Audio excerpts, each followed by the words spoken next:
Yes, sir. Okay, dispense with the opening statement. Okay with that? Yes, sir. Yes, sir. Exchange of material. I do not have any new materials. I sent out by email and incorporated all the language submitted by both of us. Mhm. In the working document, and it's dated 6/4, and the only different, I just changed the date on the one we'll be using up on the screen today to 6/11, so anything we might accomplish, we can save and archive, and I'll resend it back out. Okay, next is old business. What do you have? Where are we at? We left off on Article 8, Section 8.4 last time. And we had been going through the last few set of things that we had not, by either the city or the IAFF said that we wanted to talk about during these negotiations, that we hadn't handed out language for. And we handed out the language, but we didn't discuss all of them Okay. at the end of the last meeting, and we stopped at Article 8, Section 8.4. We discussed it a little, I have a note here, we discussed it on 6/4, but I'm not sure if we got through that discussion or if we wanted to pick up there, so I left it on the agenda and to move on from there.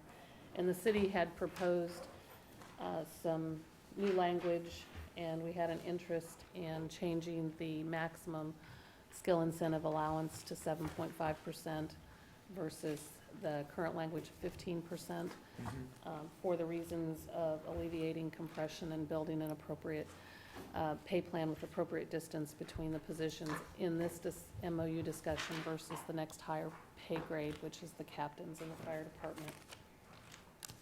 And we had noted that there was no grandfathering language in here, but there was a desire to grandfather people who currently have above the 7.5%. Did I miss anything, Dean? Is that kind of where we left off at? That's where we left off.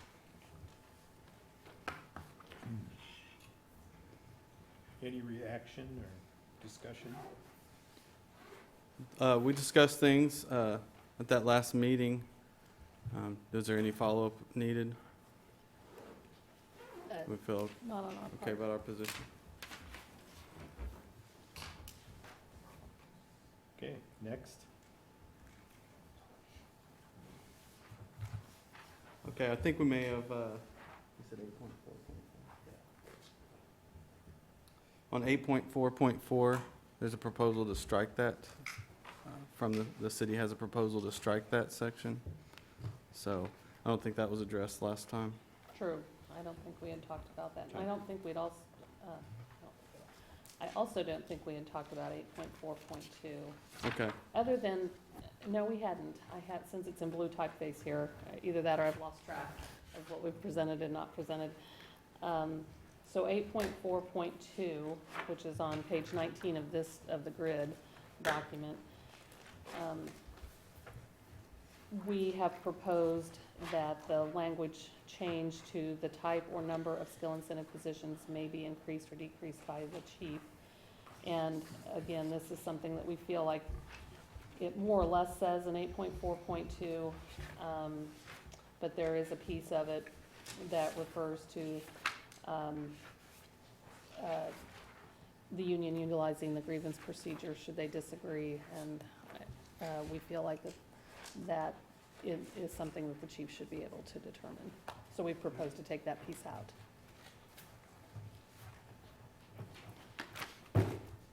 And then 8.4.4,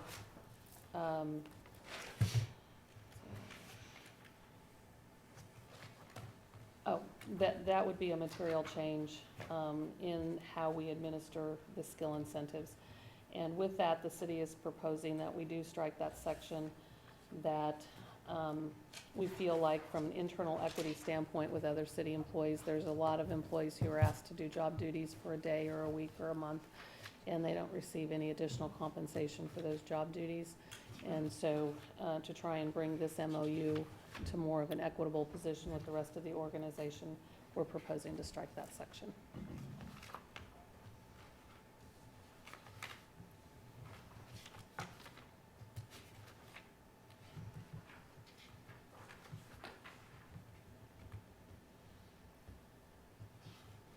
other city departments being asked to do work that is usually paid through an incentive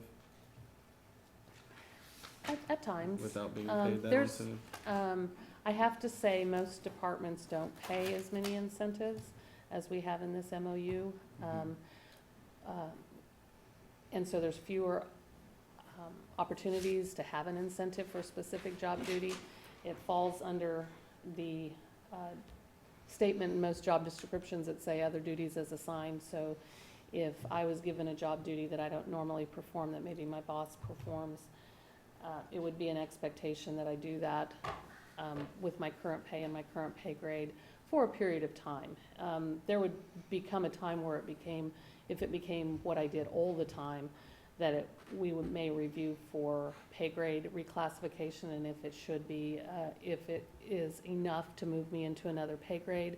But if it is a duty that's sporadic and periodic, there would just be an expectation to do it. Let me think if I can think of a specific example that you're discussing. Most of our ad pays right now have to do with certifications. I'm trying to think if in building inspection, we have anything of that, where if you didn't yet have the ad pay, but you knew the material and you were qualified to go out and inspect a certain thing. If you were qualified to do it, and it was legal for you to do it, and in other words, it fell under the building code ramifications, we could ask you to do it even if you weren't receiving the ad pay for it. Is there you talked at some point, you would say if this is something that employee is doing all the time, you would address it then and then maybe move them up a pay grade or give them ad pay. Is there a hard line written anywhere in the employee handbook in which that would happen as far as a time limit? No. Okay. We are required by our performance appraisals to review our job descriptions every year and give input to our supervisors if we feel like we're performing that job or if there's something significantly different. So I would say each year at our annual reviews is a trigger point for current employees to have that discussion. Budget time for departments is a good time to have that discussion when they're looking at developing their budget for the next year. So there's a couple of trigger points, but there's no exact line. So if they're using your annual appraisals, you could expect an employee to do those duties on a regular basis for a year before they might be compensated for them? It's possible, depending on how different they are from their current position. And there's no guarantee that they would be compensated for those duties under current policy? There is an evaluation that would take place to determine whether it actually moves a person into another pay grade or warrants an additional rate of pay. Some things, it's just more duties, and more duties doesn't always turn into more money. That would be how the distribution of work is in an organization and the number of FTEs to accomplish it. Sometimes when the duties are more complex, if it's enough more complex and enough of their job, not just a little piece of it, but becomes a very massive piece of it, then we would want to change that pay grade. Because we do want to pay people appropriately for the work we're asking them to do. So it's a mix of how frequently and how much different than the pay grade you're currently assigned. Okay. You speak of that there would be an evaluation to determine that. Is that just a conversation, or is that an actual written criteria with benchmarks as there is for an employee's annual appraisal? The city employs a compensation specialist Okay. who has an understanding of compensation and job evaluation. The city has an older job evaluation system that we use somewhat as a template, but we also use market factors, and we use job descriptions from a national database to help determine pay and whether it should move or not, and also the internal equity piece that we've been speaking of throughout this process. So Okay. both the market, internal equity, a point factor system, and national standards, other jobs. So it would be more of a subjective determination from a supervisor than just an objective, you've met these benchmarks your duties. The supervisor doesn't make that determination. It would be our compensation specialist who Okay. would receive a request for review from a department director. Or we might notice a need for a review based on what we're seeing in our office. It could come either way. And when that discussion is brought forth, I would say that her evaluation is more objective than subjective Okay. for the position. Can that request come directly from the employee, or does it have to come from a department head? We take our work from the department directors, but anytime an employee asks us about it, we circle back around with the department and get some feedback from that. We determine our workload, though, from the requests that come through the chain of authority in a department. When this additional work is being assigned, how do you select the members to do the work? And is that work then distributed amongst all the people? Or do you just pick one individual and say, hey, you have to do it? The job evaluation work, No, the incentive work that we're talking about here. any kind of work, supervisors With ad and, pay. I'm Stuff sorry. that's normally given ad pay or incentive pay. And you're talking about just assigning it out to somebody else without additional pay. How do you select the member individual to do the work? Supervisors. But how is that done? It probably varies on who's available, who is demonstrating the ability to do it.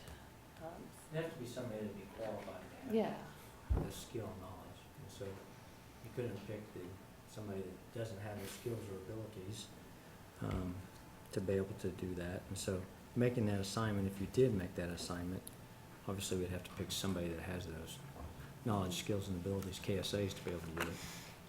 Couldn't be somebody without those. Does it have to be very often? I don't know, you ask me. I mean, I We're ask talking you, I mean, besides this MOU, what's happened when we've done it within our organization? You guys have been around for a number of years. What have you seen with it, related to it? We've seen members submit for ad pay for the time that they were put in that incentive position. Most recently, we've had this issue with acting officer and reached an agreement that in certain scenarios, they weren't an acting officer, and in certain scenarios, they were, and the ops chiefs managed that. And that was made a discussion between the labor and management as a benefit to both organizations, right? Both Yeah, segments? Yes, sir. Okay. I think to be clear though, in the case of the two MOUs, there is much more detailed process and clearly more ad pay and competency pay than there is in the non-MOU employment. correct. Can you describe one ad pay or competency pay that we have in the non-MOUs?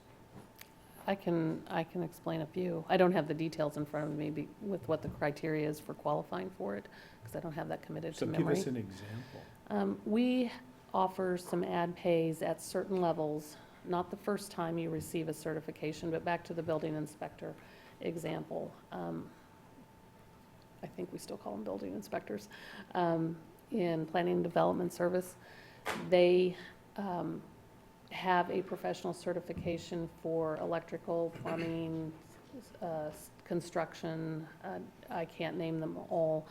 And they're required to have a certain number of them in order to even have the job before they're even hired. But as a person obtains more of those, there is a point where we'll offer an ad pay because they are bringing significantly more expertise, demonstrated expertise than maybe their coworkers.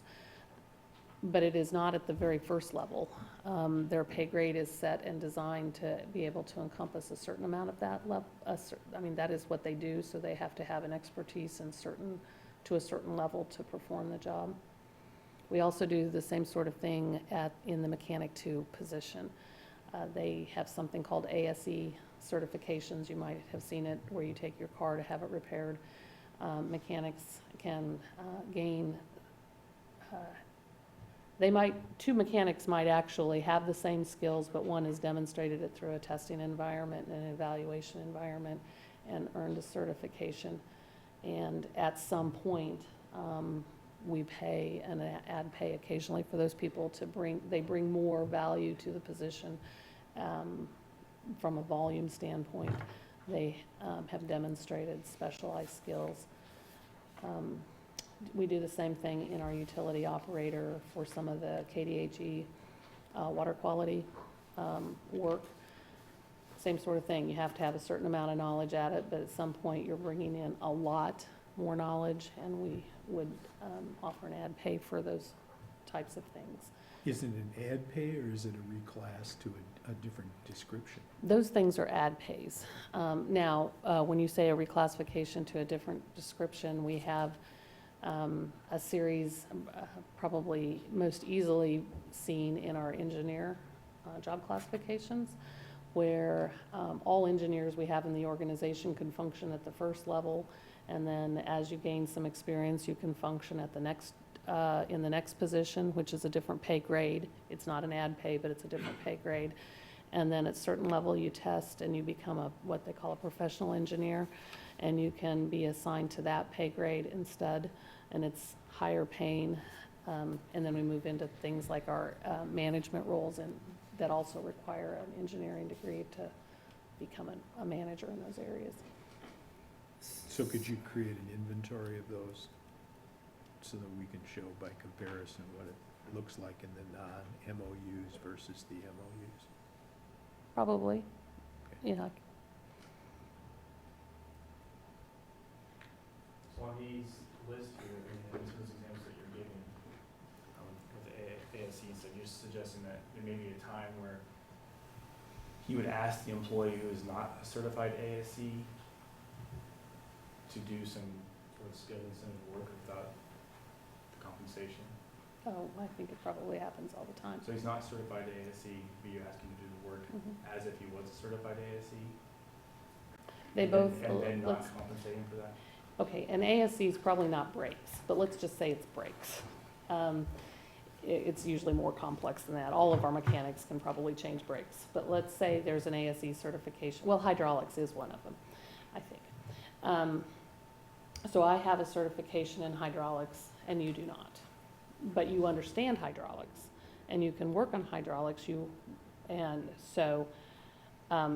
competent, as Sean put forth in his earlier statement. You're competent at it, but you haven't done that testing that gives you the piece of paper that says that you have, but your supervisor's fairly confident that you can do this piece of hydraulic work on one of the trucks. It could be assigned to me or it could be assigned to you, depending on the workload for the day. And Chief, so you believe that, is it competency or is it a certification requirement? I mean, if someone that's confident in fire investigation, would you assign them to do fire investigations without a certificate? It would be one, or it could be one or the other. So an example, outside of the department that Lori talked about, when we were going through our transition in our fire prevention division, we were falling behind on our plans reviews. So there was somebody within the planning and development services that come out of the state fire marshals that had a knowledge of plans review for fire plans. So one of the things we discussed with that individual was the possibility of him maybe stepping in and assist us with some of these plan reviews so we could stay up with the process. Now, it didn't happen, but that individual had the knowledge, not whether they had the certification, but he had the knowledge and abilities to do that. So sometimes it may be knowledge and abilities, depending upon what it is. It could be certifications as well. Obviously, we have officers that provide level 1 investigations. They're the lowest level, and they're not certified fire investigators, and they're required to do that as part of their job. So it may depend upon what the need is.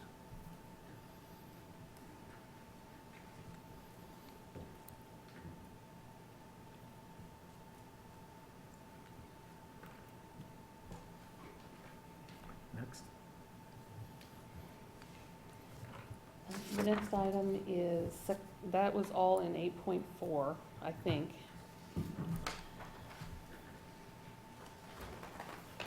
8.5 has just one section to it. And we had discussed this earlier in May, and but I don't, no, we had not discussed this, I'm sorry. This is the technical differential for the hazmat technicians. And as we were preparing for this MOU discussion, we had some conversation with the fire staff, and there was some desire to reallocate that $25,000 that was allocated in the last MOU to come up with a process for distribution to those who do hazmat. And there was a desire to do that a little bit differently. And Sean, do you have anything to add to that? This had to deal with the, in the language in there of 8.5.1, the first sentence indicates, in the interest of recognizing the additional education and responsibilities that are expected of employees functioning as rescue and hazmat technicians, the parties agree that the department should allocate approximately $25,000 for the technician differential. And so we're not proposing to do away with that. We're proposing possibly to reallocate that to the technicians who are at Station 4 and Station 5 that have those additional responsibilities really on a regular or almost daily basis, and functioning as those rescue and hazmat technicians. And that we would still allocate that money, but allocate it to the people that are working at those specialties at those stations. Point on this section, I believe it or not, in the last negotiation process, it was the city's stance that once an employee has earned that knowledge base and can be used, that it wasn't in the interest of the city to reduce their pay because of that, and it was pushed by the city side. Has something changed in the city's point of view that they no longer believe in that process? I think we believe that there are things that if a person brings enough value to the organization, that there is reason to put some pay behind that. I think in our statement here is that we feel that the last time we had this conversation, that this was the first time that we had attempted to allocate that $25,000, and there wasn't even we weren't even quite sure how we wanted to allocate it last time. And in further reflection on that, we feel like there might be a better way to allocate those funds to recognize those people who are bringing that additional skill on a regular and ongoing basis to our organization. Do you So believe that the value's not there anymore? I wouldn't necessarily say that. I just think that as far as rewarding with extra funds, that it would be more valuable to the organization to reorganize how we distribute it. Lori, when the city offered up their priorities in the beginning of this process, from which you guys were basing your proposals off of, which one does this fit under? I think economic issues. No, as far as Those three employee priorities? equity or the other ones? Market competitive Yeah. or managers, right? It probably most fits under market competitive, but I don't know as it fits really closely under any three of those. We just had a discussion about where we felt like it was an appropriate expenditure of city funds, so I suppose market would be the best place to put that. Okay. Market competitive. You guys happen to know how much that is, each individual receives annually for that? 25,000 divided by the number of hazmat and rescue tech we have. So that, it's about 58 people. Okay. It comes to about $384 for most people, and then there's a few of them that's $768 a year. So it's different, because they have multiple. Because they have the technical rescue and the hazmat. Chief, are assignments to Station 4 and 5 arbitrary? Arbitrary? Nothing's arbitrary. Okay. Do members have a choice to pursue or obtain hazmat or tech rescue certifications? Well, we've never done this, so we've never had that ability to offer this incentive because it was part of the MOU that didn't allow it. As it related just to those specific stations. So if a member was assigned to one of those stations, they could opt not to become a hazmat tech or a rescue tech? Well, it's part of their mission to be there to do it. So if assigned to 4 or 5, you have to obtain these certifications? Yes, we work to Okay. that, provide that, and how do Yeah. we, when we provide that training, how do we compensate them for that? We can compensate them with overtime on their days off to be able to attend the training. Mhm. Any mandatory training that's required for anybody in the department, they're paid overtime to attend that. And a member that has achieved these certifications, once reassigned to, a station that's not 4 or 5, are they still expected to maintain that certification and then to perform in that role? So now you can tell me as well as I can tell anybody else here. When you get your IFSAC certification as a hazmat ops or firefighter 1 and firefighter 2, how often do you have to renew that? How often they require? Well, I'm asking you. Well, Chief. How often have you had to renew You gotta yours? determine that. How often do you have That to? certifying agency determines how often they need to recertify. So the AHJ, right? Yeah, so, but whatever their recommendation. Okay. So there is really no defined characteristic or number that says, not like EMS hours, right? Where EMS, you have to renew every 2 years. Well, Chief, with all due respect, I think it's an appropriate question to ask the training division chief how often we may, if we're expected to maintain one of these 2 certifications that aren't universal to the department. Mhm. I'm neither, so I had to ask, for my own benefit, to continue the conversation. But it sounds like there's not a renewal process, so it's lifelong once achieved. Are those members then expected to perform in that role, even if not assigned at 4 So or you know, 5? we have annual hazard material training Mhm. that we do. It's operational level training. Chief Green works with the captains to identify those skills and competencies that people need to know to be able to meet the minimum level criteria for hazmat ops or hazmat awareness. Mhm. I think, or none of you, aren't you a hazmat technician? So what do you do to maintain your skills for a hazmat technician? I don't currently have the correct certification that allows me to get it was from Hazmat Inc. in Olathe, and it didn't qualify for. So it wasn't an IFSAC certification. That's what we require on these, an IFSAC We certification. understand that, Chief, and we understand the annual training to maintain ops level, operational level, Mhm. Hazmat response, but this is for hazmat technician, which is different. So if I were a hazmat technician, which I'm not, assigned to Station 3, would I be expected to perform as a hazmat technician on That's hazmat incidents? That's the problem. I think Chief Green could probably substantiate this for me. Okay. You're assigned to Station 3. Mhm. You're not at the station that's the hazardous materials. You're not there where you can daily put your hands on the equipment, becoming familiar with it. Mhm. So your ability to operate efficiently as a hazmat tech would be somewhat suspect. Let me answer that question from a general standpoint. I don't think any employee here, if they're on the payroll and the city manager is in a position where he needs something done, and that person has the skill to do it in a given moment, maybe not every day, all week, all month, all year, but in that given moment, if that needs to be done,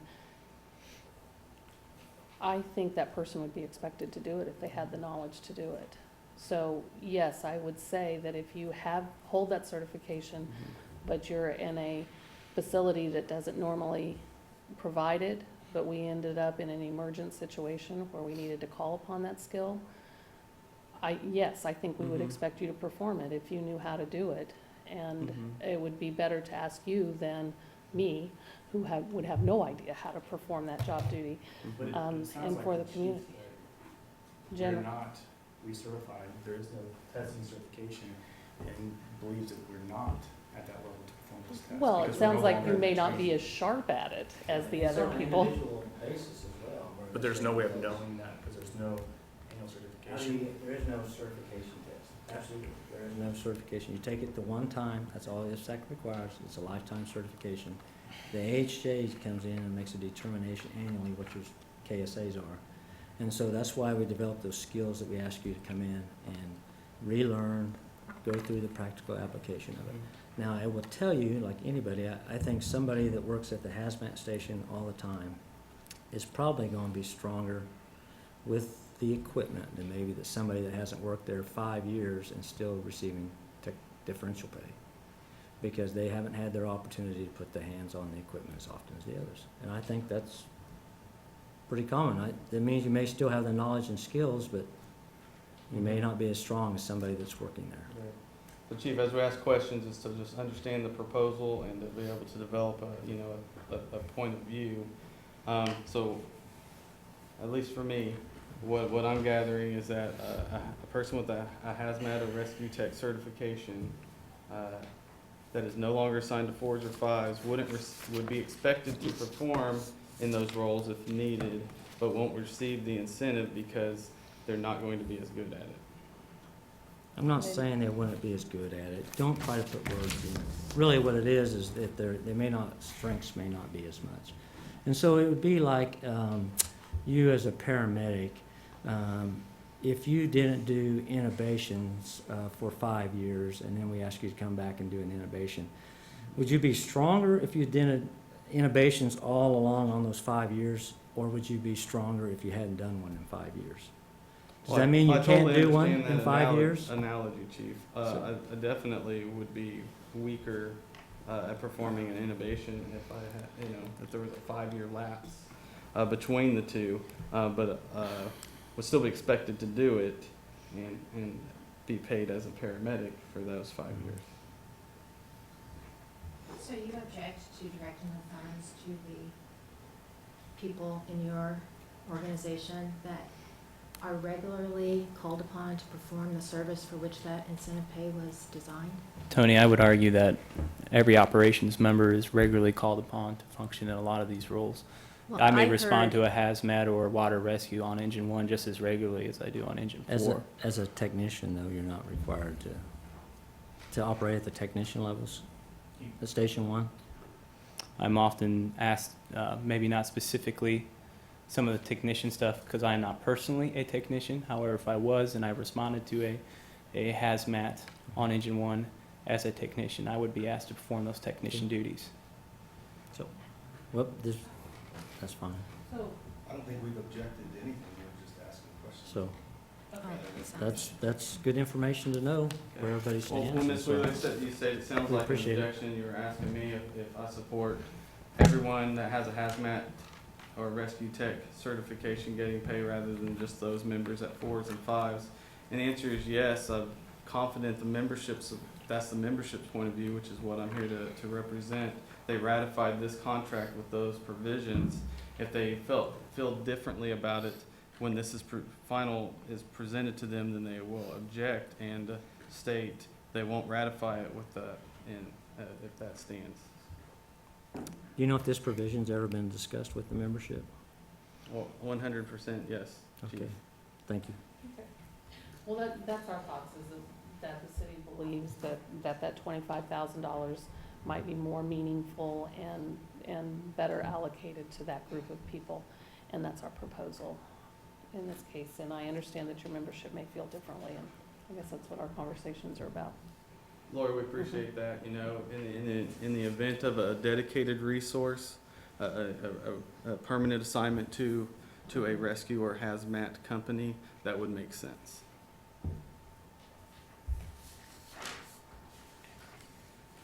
Is there anything else on this one at the moment? No, ma'am. The next thing on the agenda is section 8.6, and there are several sections in there, most of which the language has been handed out and discussed previously. But I think 8.6.2, of course, we have proposed an updated language there because we have proposed that the only change is the 15% change to 7.5, which mirrors the skill incentive maximum that we're proposing. So it would make sense to change this section as well. And that's all there is under 8.6. Should include 8.6.1. I think we'd previously discussed it, but we can go back and discuss it again if you'd like. This came out as under the management rights section discussion in May, and we feel like the 8.6.1 is a section to strike because we believe it is the chief's responsibility and authority to be able to determine the number of people receiving acting officer.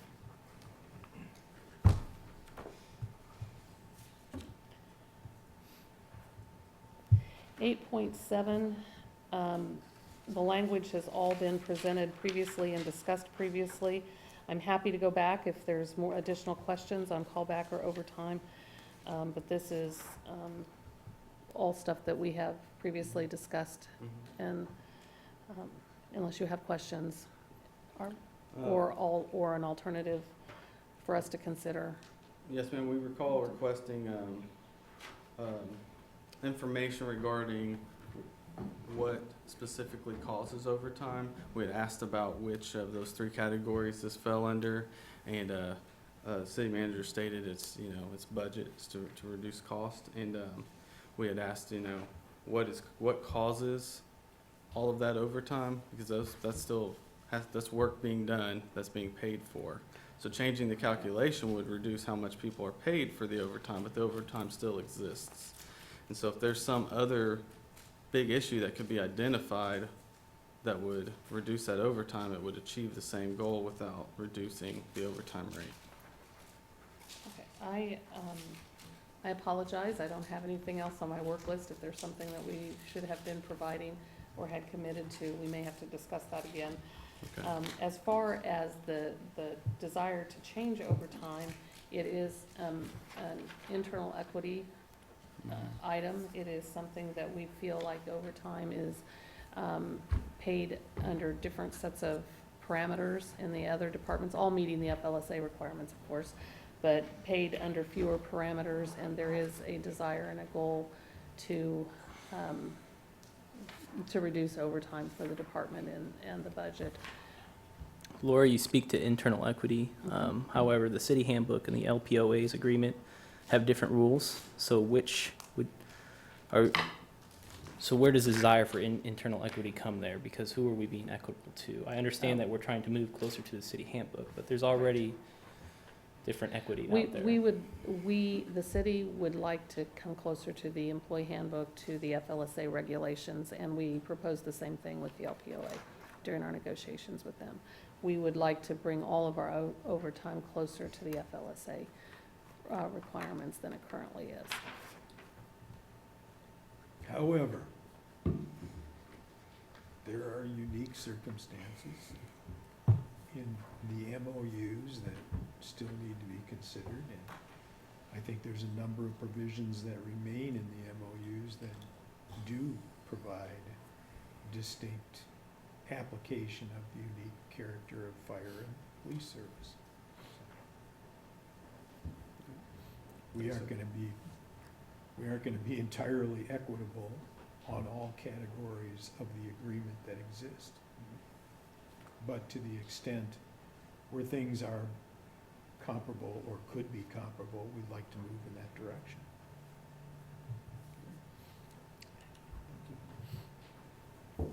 The second meeting that we've had, we had several overtime questions, but we were told that we would get an overtime report. I'm Is that sorry. what was just mentioned? Let's go back over that then, because I thought I had checked all the boxes on that stuff, and so if I need to have someone in our office doing something, I need to review it. So you say that was in the second meeting, Jason? Yes, sir. What date do you have in your notes? May 6th. We asked for an overtime report. We were told that it'd be easy to get the overtime report. And then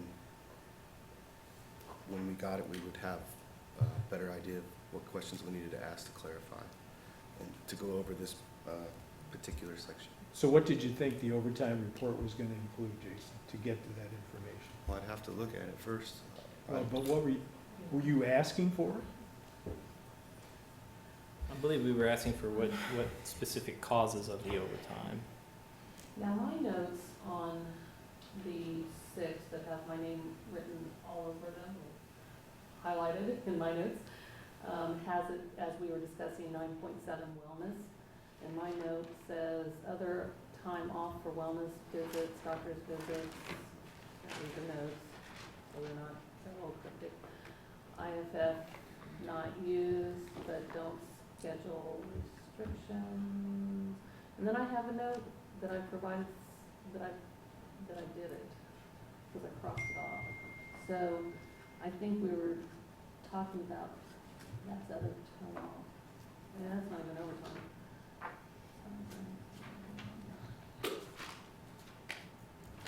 Well, according to my notes, we asked for a report, and she Oh, here we go. said it would be an easy report to provide, so I was under the impression that we would get it when she called. Oh, I know, okay, I don't have that. I have a note with my name on it that says what the other fire departments do. And I have that our market cities, and we handed out that one grid. So I checked my work off on that. So we're expecting something a little more.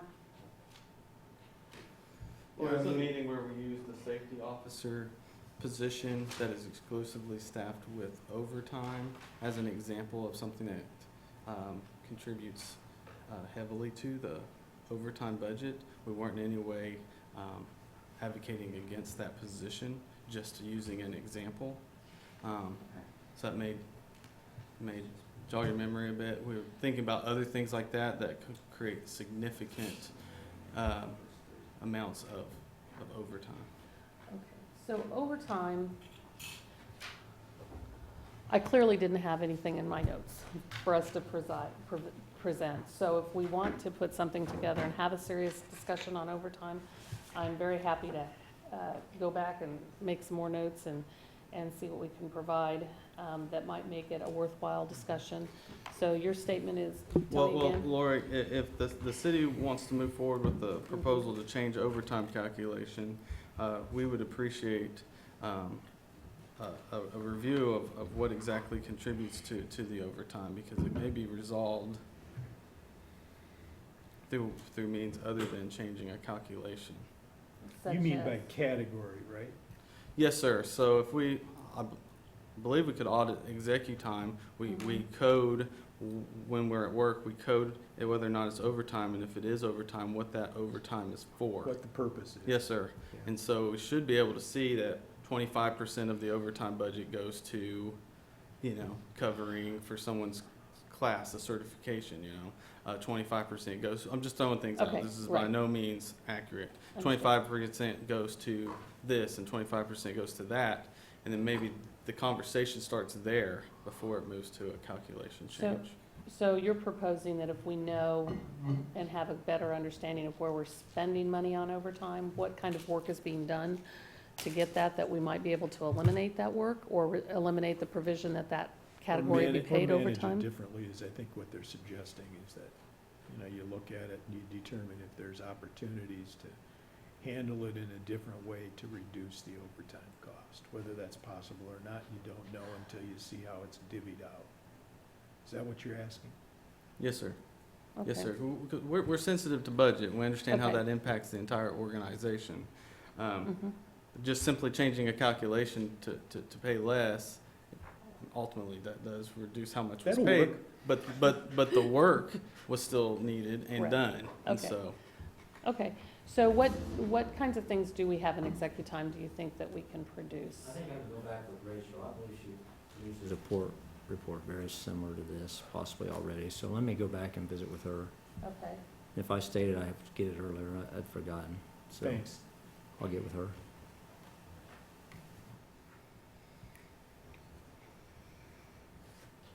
Is that Yeah, List of just things a you need. request for the Yeah. report. 8.7? That's the only thing I have.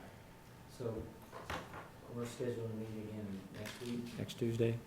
I believe we're meeting this Thursday, Chief. Well, next Tuesday, I won't be able to pull it Okay. together by then. Would next Tuesday be by appropriate? next Tuesday? Okay. Okay.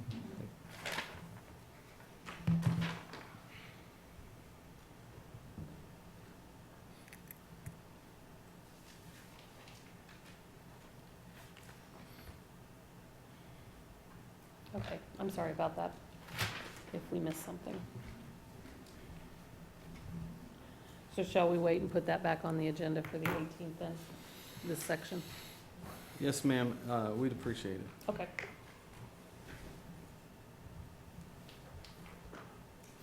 Fine.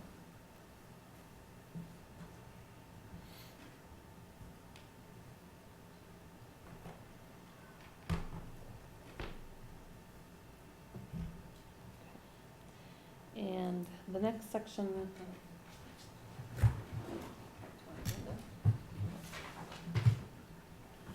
8.8 is the military leave, and I think that's all been presented and discussed previously, but as it's an economic item, I just put it back on the agenda again. We don't have anything in addition to add to that. I think we'd already talked about adding that one provision to the handbook, Yes, if we could move to that.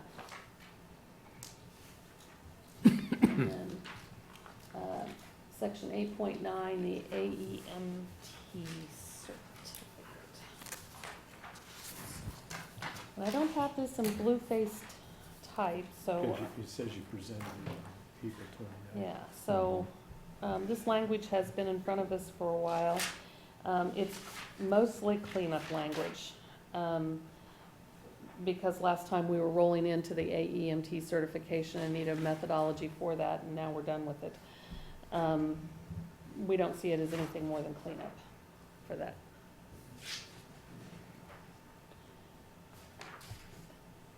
And I'm happy to TA it if you agree that this is good language. Or if you want to wait till we're through everything. we may Okay. wait till that's all Okay. said and done here. I'm fine with that. Okay, 8.11 is the next thing that I have. And it's 8.11.2.2.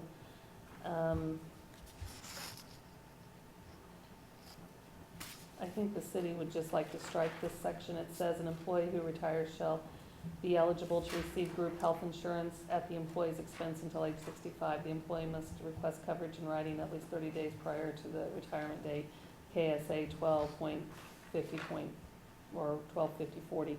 I think we think it's covered in state statute, and it's just redundant here, but would be happy to entertain proposed language that would make it similar to what we're proposing for the employee handbook, if that's helpful as well. So this was, to us, was a cleanup item, because it's in state statute, and it's even referencing the state statute. I'm not very familiar with this, but does the state statute say that an employer has to offer retiree health care? If we offer a healthcare plan at all. So if we were to fold the whole healthcare plan, or even us as active employees, then we would not have to offer it to our retirees either. So this KSA is not specific to the 30-day notice, it's 30-day notice. prior to retirement date, right? Laura, we're asking if the state statute requires 30 days advance notice I do not to know. the retirement, okay. Do you know what section of the handbook it would be in? We have a section in the handbook, employee health insurance.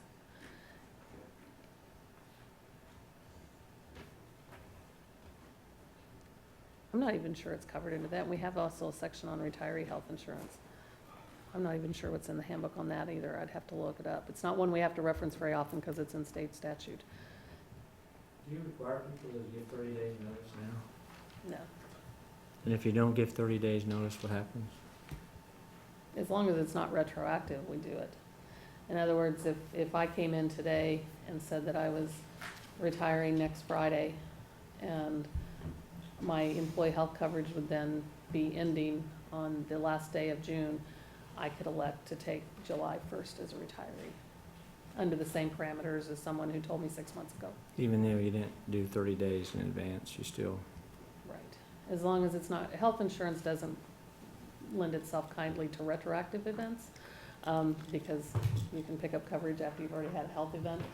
But as, in that case, you would still be an employee and you'd pick it up August 1st anyway. So there's just very little retroactivity in the health insurance world, but the advance notice is not necessarily a requirement, just processing time. But this agreement makes it so. Makes it 30 days in advance. We don't require it, so I guess we could start.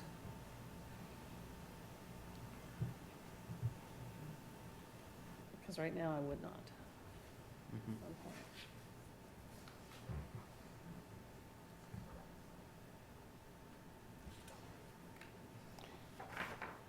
That's all we had under the health insurance piece.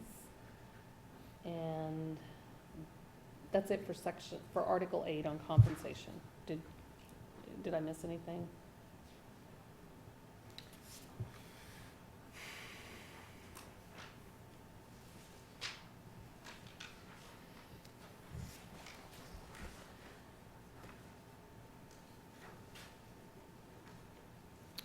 I don't think so. Okay.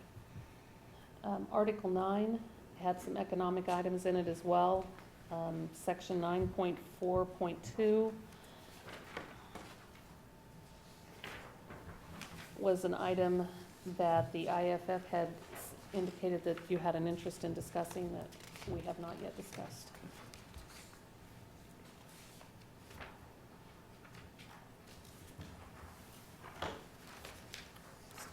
And I think the blue language that I put in here, the blue typeface that's up there, was what you handed out at the end of the last meeting, but we really didn't discuss it, but I typed it into this document. And then the note at the bottom was part of your original memo at the beginning of these discussions. Great.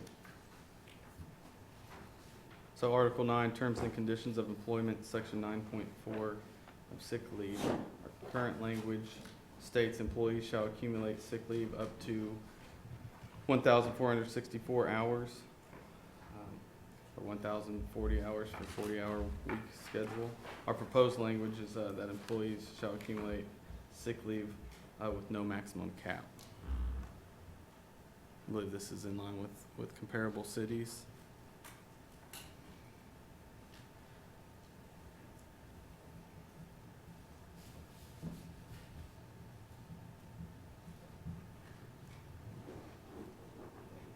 And would serve to benefit the membership as a whole as the 1464. That's approximately 6 months of sick leave, working a 240-hour a month schedule, which is a 24-hour rotating shift. That's not as, it doesn't go as far as it sounds. 6 months. Yes, ma'am.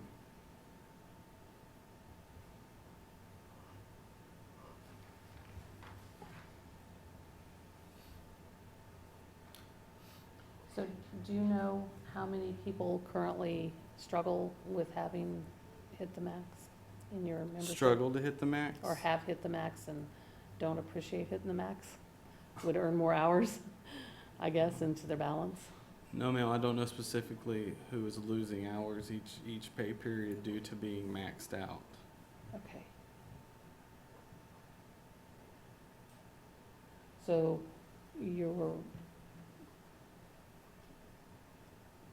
your reason is market equitability, and that you feel like the 6-month cap is not a benefit to your membership? Or did I'm Well, sorry, it is might a be putting words benefit, in your mouth. and that's Okay. appreciated, Okay. but we're proposing to increase that benefit. Okay. Who are your comparables, Dean? So we used the comparables from the comp study, which included, I have to look again, I believe it included Olathe, Lenexa,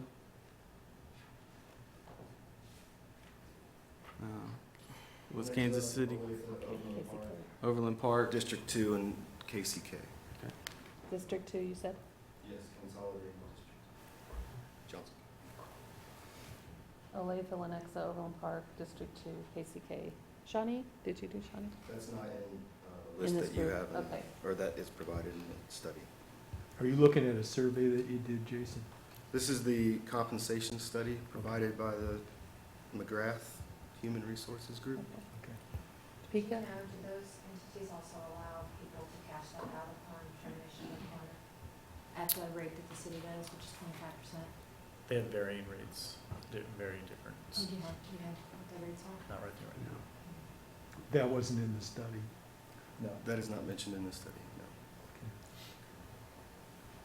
We've done surveys in the past of peer organizations. We had some of the older data, but I think How about shared leave? Was that in there? Any kind of analysis of that? No, I mean, the report, in this case, lists the cities, and then it's mostly a compensation report. It doesn't, that I recall, mention anything about sick leave at all. We just used those same cities I see what To you're make your saying. phone calls. just to Okay. match with the comp study, but we didn't ask the additional questions. And none of these have a max? None of these 6, or most of them don't? All of them, None of these have a maximum. I think we'd want to look at the totality of the sick leave policy in those jurisdictions to respond.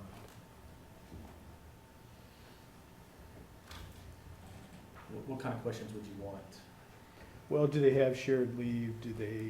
What's their cash out policy on retirement? Do they have other provisions in to prevent abuse of sick leave, abusive use of sick leave?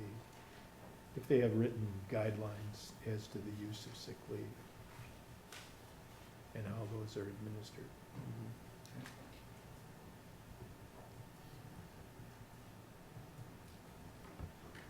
Sick leave can be an overtime issue.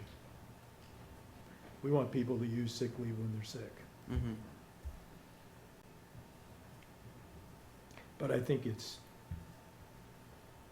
foolish to think that like any policy, it can't be abused. So,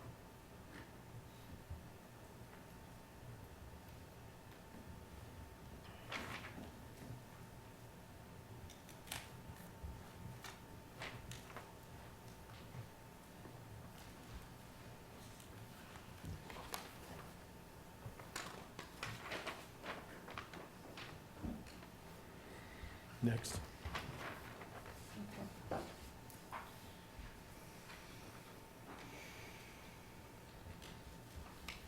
The next one was section 9.10, uniforms and safety equipment. 9.10.1.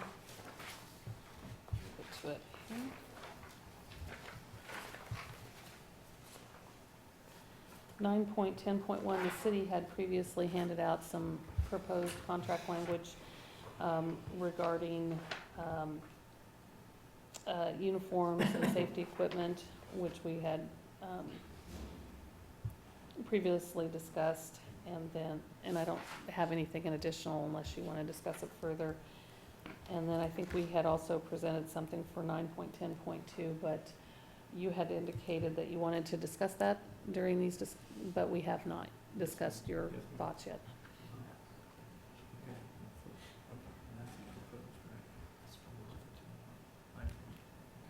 So first, we have a question for the city's proposed language on 9.10.1.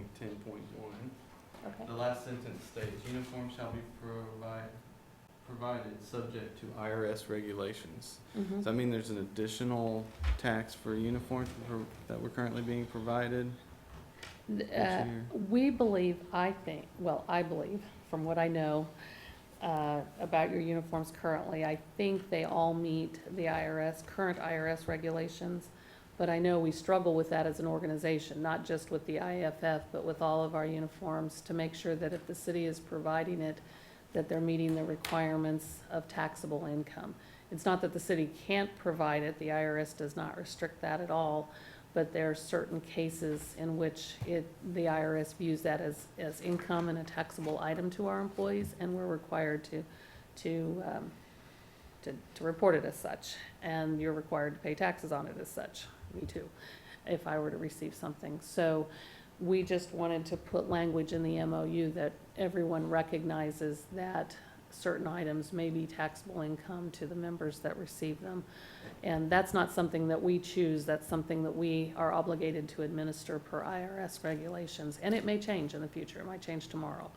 I have not heard of any changes. I have not heard of anything that would impact all of us tomorrow or January 1, but you never know. When this first came up, I think it came up with the LPOA, and the issue was the size of your logos Mhm. and, how those appear on a uniform, pants and shirts. And if that wasn't significant enough as specified in the IRS regulation, it was subject to tax. But if it met their guidelines, then it wasn't. And so we just don't want to be in a position where that's our responsibility, because ultimately it is your responsibility to make sure that they do meet that requirement. So, and therefore avoid the tax consequence. As an organization, we've tried to become very diligent at repeating that statement to anything that employees ask, and we provide that subject to IRS regulations, it may be taxable income. Just so all of us recognize that. We've had a few instances in past years, not just with this group, but with all groups, where things that we discovered needed to be a taxable item through an IRS audit, and it caught everybody by surprise. And so we don't want to catch people by surprise. So as things stand, and with this proposed language, you don't currently see any changes to the membership? I don't anticipate any.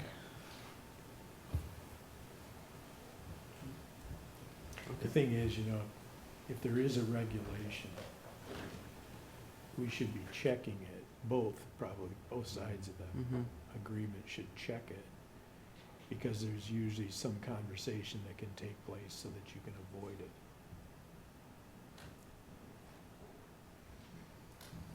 Okay. Talk about our proposal? Great. So we're addressing Article 9, Terms and Conditions of Employment, Section 9.10, Uniform and Safety Equipment. The current language for Section 9.10.2 states, each employee shall receive a $125 annual shoe allowance. The allowance is provided for the express purchase of work safety shoes.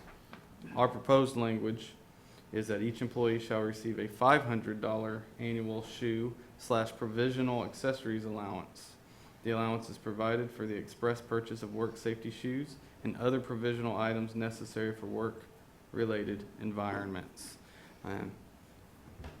So the $125 shoe allowance is appreciated. The cost of shoes has gone up. Additionally, we find ourselves in all weather conditions, extreme hots, extreme colds, and everything in between, and purchase quite a few provisional items, and deem it appropriate to receive some money towards those things. What are the provisional items that you're thinking of? So for example, sir, a base layer for the cold, quality base layer is pricey. Gloves, hot weather or cold weather socks are different. We do receive coats and hats, which are appreciated, and we want to acknowledge that. So, We don't use a quartermaster system. no, sir. We have we talked about this a little bit in a previous meeting, and we should let a Chief Coffee address it. We do have a captain assigned to manage the clothing items that are issued to us, but it's not a true quartermaster system. Yeah, I guess I'd have to have a definition of what a quartermaster system is, but our system works through Division Chief Fagan, their admin division, then it is managed by Captain Gooch, who does our clothing supply. He does all of our protective clothing as well as our daily wear as well. And so the department provides all their PPE as well as their daily station wear, including, as they indicated, hats, gloves, protective gloves, and working gloves, and coats, jackets. So quartermaster basically is a system inside the department that you probably have some limited inventory, but the way most of these supply houses are set up now, you can make a call and have it delivered fairly quickly. And usually it's just processed in-house, and it sounds like you have a variation of that at least. Yeah, we try not to, from previous historical perspectives, when you start warehousing a lot of things, then after a while things change and then you're stuck with inventory, and so we try to minimize our inventory and have some contracts with companies that get it back fairly quick. You're just like the auto industry, just-in-time inventory. So when they decide to change a model out, they don't have all sorts of parts that don't fit anything. Don't work anymore. So, and just Okay. just for some additional information, we reached these numbers based on those retailers and how much their items cost. We really kind of took the middle number of what we found. And we can share those with you if you want some specifics. But it's just, for example, the various work boot companies, the various base layer companies, the various, gloves and sock companies. What's really that middle range price for both men and women's items? So. Sure, if you put together something to help you evaluate what to request, it would be quite helpful to be Okay. able to review that. Yes, That'd be ma'am. We can give fantastic. that to you. You ever Okay. use Amazon Prime? Apparently, my family uses it every day, but no, sir, I have not personally used it. So. You need to evolve there. You need to talk about just-in-time inventory, just make the order and have it delivered.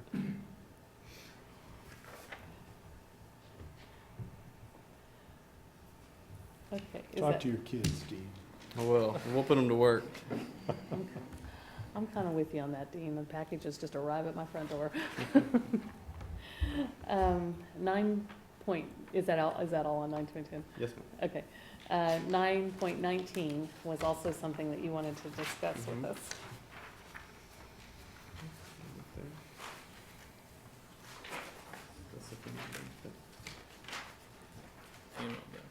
What's up? Just getting everything. So this is referencing Article 9, Terms and Conditions of Employment, Section 9.19, Funeral Benefit. Now, the current language states the city agrees to provide the sum of $3,000 in funeral-related expenses payable to identified vendors on behalf of a member killed in the line of duty. Our proposed language reads, the city agrees to provide the sum of $12,000 in funeral-related expenses payable to identified vendors on behalf of a member killed in the line of duty. And again, this is just based on current cost. And we can provide you 4 different funeral home, I don't say brochures Okay. that identify the cost of a funeral, and all we did was use the number for the most basic service, both in the funeral home and then at the cemetery. We did some research on this with the LPOA, and our numbers were significantly lower than that, as I recall. Yes, ma'am. So the LPOA, for both our last 2 proposals, they have in their contract, their funeral benefit is $10,000, Yeah. and their shoe allowance was, I'd have to look again. Yeah. But we did look, I Okay. believe it's 300. Again, theirs doesn't include the provisional items. We do believe this is a more accurate reflection from the numbers we collected, but we are aware that they have a number and anticipate that to be part of the discussion. Okay, So. in both cases? Yes, ma'am. Okay. Yeah, if you have a little chart, or, I don't need the whole Well, I can brochure, give you but if stuff. you have a little chart on who you called. Yes, ma'am. and I'll the give you prices, what we have. That'd be fantastic. Absolutely. Because I have not done that. You know how that whole industry is changing too, right? No, sir. It's going very green.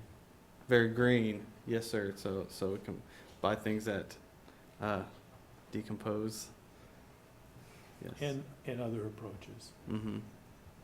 So brochures may be changing significantly in the next few years.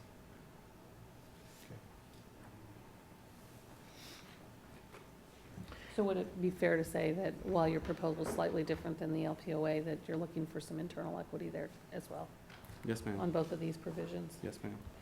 So let me just ask though, in terms of the expectation of what that covers, and I don't want to get into morbid details, but, what does that cover? So we looked at, let me reference those brochures, Mr. Marcus, and we'll talk specifics. You can refer to me as Tom, that's okay. So I'm reminded of my age all the time. I don't need that too.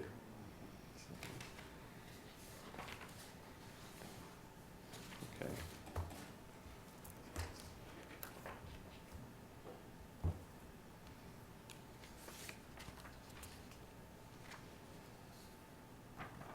So for example, if we look at this funeral home, local, Warren, McElwain, a traditional That's who service. we talked to, too. Yes, the traditional service package is $6,595, with the graveside service package being $5,735. And so Additionally?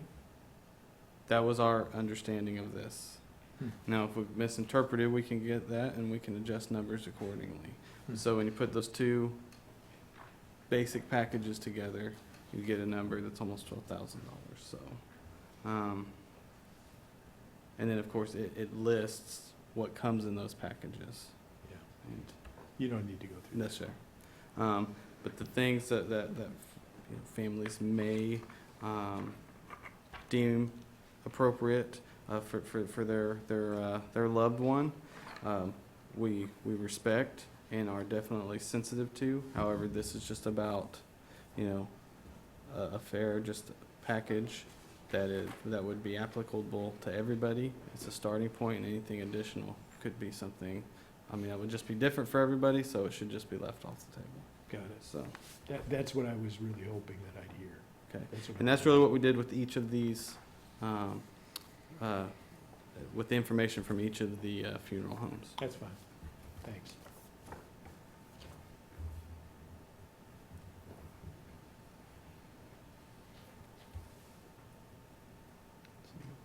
That is everything on the agenda. It is my summation, I guess, from going back through the documents, that in the previous agendas that we have presented Both sides. both sides, and we have proposed language for everything that everybody's interested in discussing.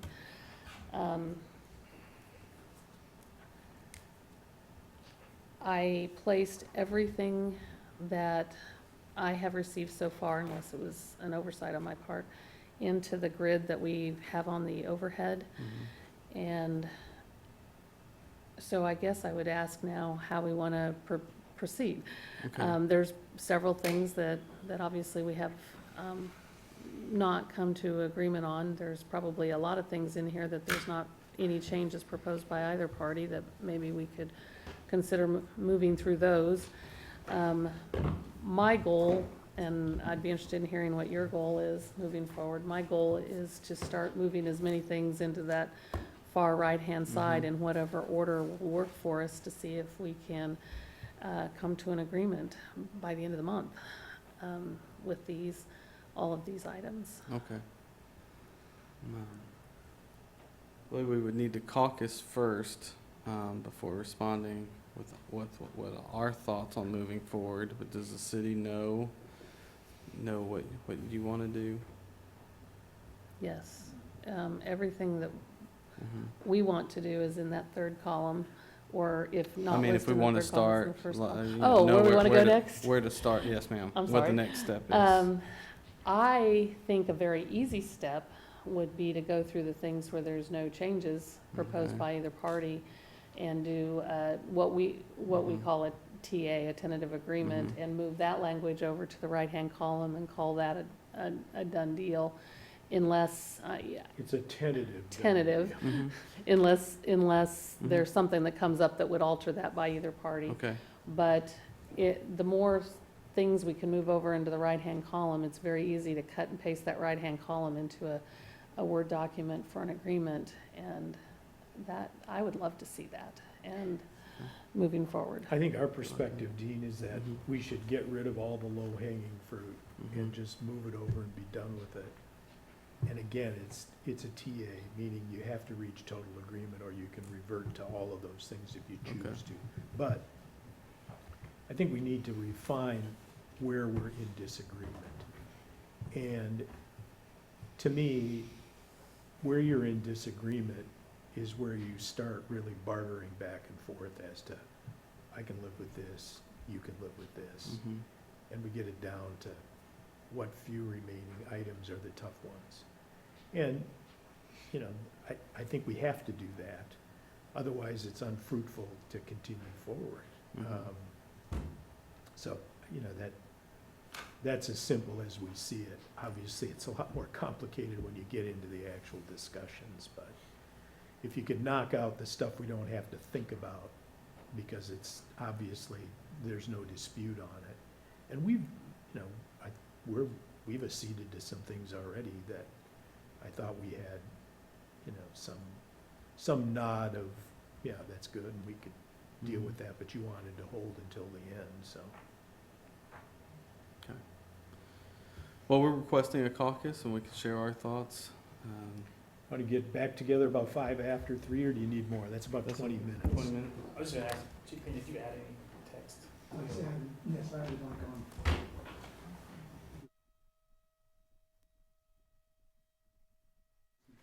Okay. And Just to make sure then I'm both updated. what Chief Coffey talked about getting the overtime piece, that's, I added that date on that. Over in the It was right-hand column. Yeah, Okay. yeah. The last meeting, there was, talk about some grandfather language, is that in the I have not added that. current document? So when we get to that section, we'll want to hammer out what those words are and add that. Okay. And I don't believe there's a note, we could go put a note in there right now that we want to add some grandfather language. And I think that was section 8.4, Doug. 8.4.1.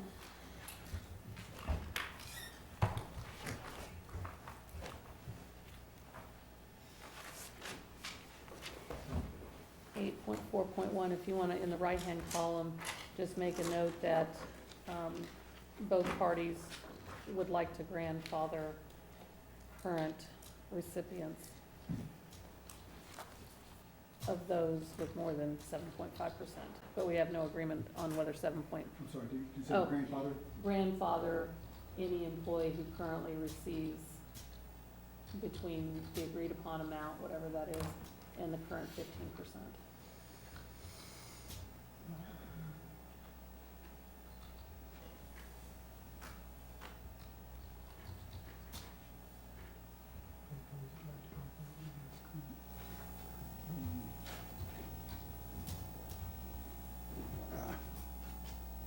It's harder when nobody's watching you. Yeah, right. Would you like me to go upstairs and email this to you now, or at the end of the meeting? I was just- so I Just do for, have- okay.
Okay, Kurt, I think we're ready.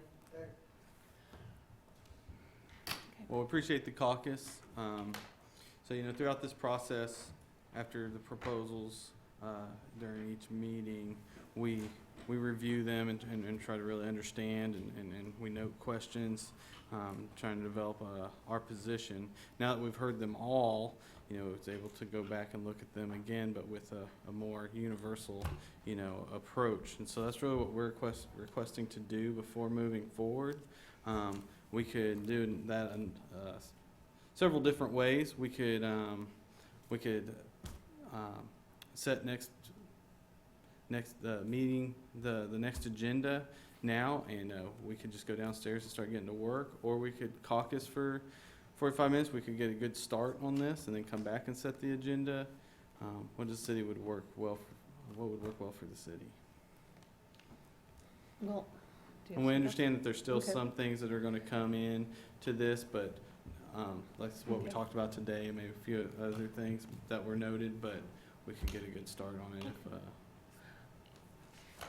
Well, so you'd like to caucus for at least 45 minutes? Yes, ma'am, Okay. or Or set the agenda? just set the agenda and close the meeting, adjourn the meeting, and then we would go downstairs and take advantage of that conference room. But we'll just look at this, like I said, with the full understanding now, having heard all the proposals. Okay. I think in that case, I'd rather set the agenda, adjourn, and let you go Okay. use the room. By the way, that room is reserved till 5 o'clock for you, That so was you our can stay till understanding. 5. Yes, thank you. Yeah. What I would like to do is, between now, in this 45 Mhm. minutes, is I would like to go to my office, and anything that has a proposal from neither one of us, just so I can keep moving down the road. Mhm. Let me find a good example in here.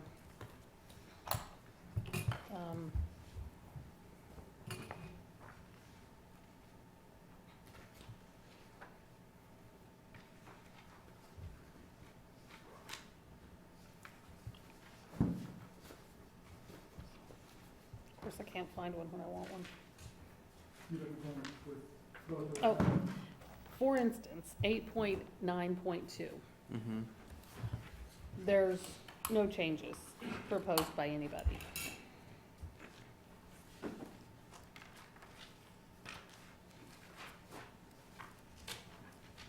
Or even better, 9.12 on page 36. So page 25 and 36 are two examples.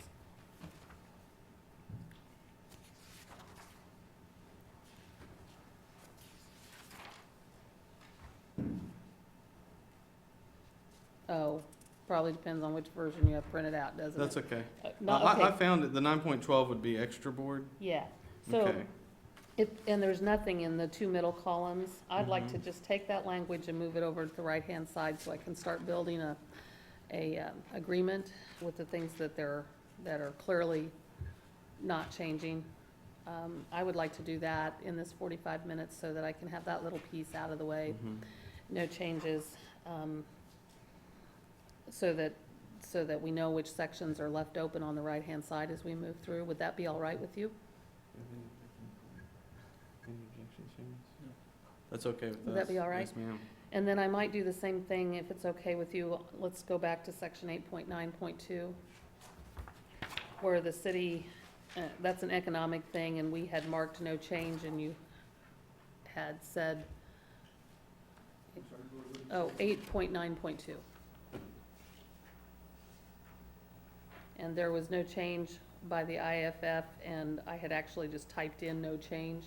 If I take that one and put it over on the right-hand side as well, because there's no change to that. And we're referring to the paramedics state certification attainment? You said Right, not just what- 8.9.2? Yeah, just what's Okay. between those two lines. Nothing else. Remember, Dean, it's TA. Yeah, you can go back if there's No, some. we understand. I don't think it's anything material. I Okay. really don't. It's just kind of getting a start on an Yes, ma'am. agreement. If you're okay So- with so we that, can yes, ma'am. I'll spend the 45 minutes doing that. Okay. And then sending this back out to everybody. And then next meeting, I think what we will do is we'll come back with things that we think are ready to move over to the right. Okay, And, I mean, we can always have further conversation about them, but we'll give you a group trying to narrow down where our main differences are okay, in terms of issues so that, you know, we can really hammer down on, you know, what the differences really are. And I don't think they're as significant as either side might fear they are, but okay. see what we can do. Yes, sir. All right. So we'll try and get a list put together and then get that out to you beforehand too. And if you do the same, Yeah, I think we can. I mean, low-hanging fruit may be different fruit for Mhm. each of us, but, you know, there's bound to be in that Venn diagram some crossover, right? Gotcha. All right? So since our next meeting is Wednesday, today's the 11th. Thursday. What is today? And I'm Tuesday? not here Wednesday Oh, it's by actually previous Thursday. announcement. Okay, So our next meeting is the 13th, is that the Thursday? 12:13, yes. Okay, so our next meeting is scheduled from 1:30 to 4 PM on Thursday, June 13th. Tom is absent. Mm-hmm. Hopefully Casey will be well by that point, but if she's not, she'll be Okay. absent as well. Okay. So if you start seeing a little pink in your eye, you'll know where you got it, because Oh, that's what no. she thinks she has. It's all right. And as far as agenda items, Mm-hmm. we each are going to exchange a list, by the end of the day tomorrow, of what we think we want to discuss on Thursday? We can definitely make an effort. 3 of the 4 of us are on duty tomorrow, so we're going to work today. So I want you to know there's a sincere effort being made to get that to you. Okay. Well, we will do likewise, and Okay. we'll see if we can find a time to get together Mm-hmm. and do the same thing and exchange a list, maybe exchange a list at least before the meeting so I can type it into an agenda. We'll try to, Does that make, Yes, will that ma'am. work? absolutely. Okay. These are Um, the things that we think are low-hanging fruit that there's a consensus. That we believe there may be enough consensus to actually tackle TA next time. Okay, And that'll be our agenda. okay. Okay. Well, if it's really, never mind. Don't It'll go- take, don't it'll go take the full legaling 2.5 it up. hours to discuss low-hanging fruit. I mean, that should go pretty quick. So do you, develop a plan for what else to do when we get through that?